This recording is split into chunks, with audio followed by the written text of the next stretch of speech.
Taigi didžioji rungtynių pertrauka, po 2 kėlinių 47-37 pirmauja Žalgiris ir man malonu šiandien pristatyti Lietuvos krepšinio federacijos prezidentą gerbiamą Vladą Garastą, kuris yra salėje ir stebi rungtynes.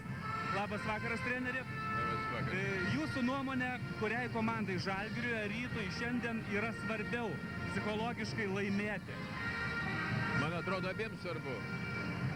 Žalgiris turi rodyti, kad ji yra gera komanda, kad jų nepaveikė tas netikėtas pralaimėjimas.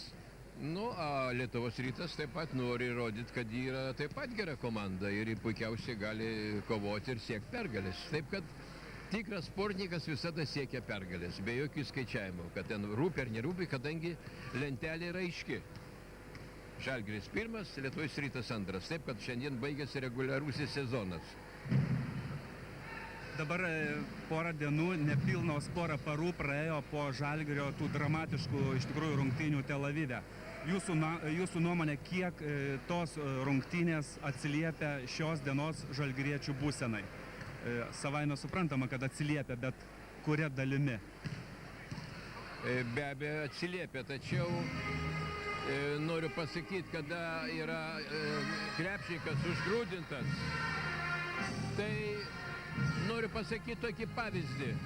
Kažkada olimpinės žaidynėse mes pralaimėjom Rusijos komandai 23 metais. Aišku, tai buvo didelis smūgis, ypatingai mums ten labai nelėmė, tačiau kada priėjau prie Rūbinės, buvo toks triukšmas, kad bijojau neateit.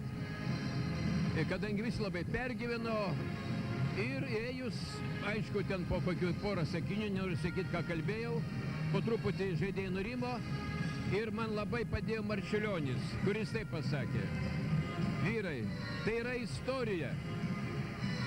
Ir jeigu mes NBA po kiekvienų rungtynių šitai praustumės plaukus, tai sako, mums reikėtų jau seniai būti beprotnami. Aš skaitau, kad čia ir lygiai tas pats.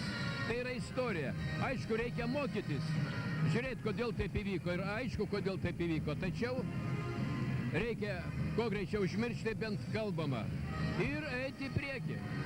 O vis dėlto, kodėl taip įvyko? Todėl taip įvyko, kad nesugebėjom sužaisti tų 2 sekundžių. Labai paprastas dalykas. Nereikia kalbėti ten, Gustas kaltas, vėl kažkas, o jeigu taip, jeigu ne, tai kitaip. O čia paprastas dalykas, jūs įsivaizduojat, nuo galo, permest kamuolį už vidurio linijos. Kaip galima permesti, kada nieko prieš tave nėra, ir kaip galima permesti, kada prieš tave atsistoja žaidėjas ir iškelia rankas. O pamėginkit. Ir pamatysit visai kitas vaizdas. Jau nebėra to tikslumo, reikia mesti didelę trajektoriją. Kamuolys eina ilgiau, lėčiau ir ten galima jau jį perimti. Viskas. Ir antras variantas, jeigu priėmė kamuolį, mėginti ten baudą, mėginti išmušti, aišku, kad nebūtų tyčinė. Tačiau tik tiek reikėjo. Šitos galus, kaip vadino, ar pabaigas, komanda turi atidirbti treniruotėse, nes visos rungtynės geros yra pralaimimos paskutinėse sekundėse arba laimimos. O dar noriu pridėti, kad pralaimi arba laimi, kai nuaidi paskutinė finalinė sirena. Ir nereikia iš pradžių pateikti, 2 sekundės čia nieko nebus, ne. Dar reikia kovoti. O viskas tokie dalykai. Šios dienos rungtynėse nėra kol kas Sabonio aikštelėje, bet jis yra registruotas rungtynėms ir nežaidžia dėl diskvalifikacijos Robertas Javtokas. Kaip jūs galėtumėt palyginti šiuos 2 vidurio puolėjus? Kuriai komandai Žalgiriui ir Lietuvos Rytui yra didesnė netektis, kad nežaidžia Sabonis? Tarkim, aišku, Sabonis gali šiandien dar žaisti, bet vis dėlto. Aš manau, kad Žalgirio komanda ir be Sabonio gali žaisti. Bent prieš Lietuvos Rytą. O Lietuvos Rytui netektis Javtoko yra labiau skaudi, negu kad, sakysim, žaidžia be Sabonio. Šis Sabonis yra, kaip sakant, tas rinkinis variantas. Jeigu bus blogai, jis išeis ir tikrai gali pataisyti padėtį.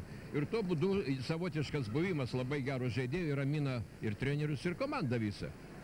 Ačiū labai, treneri, jums už interviu. O dabar 1 minutę paskirkim Lietuvos moterų krepšinio lygai. Lietuvos moterys jau žaidžia atkrintamąsias varžybas ir trumpai apie moterų krepšinį.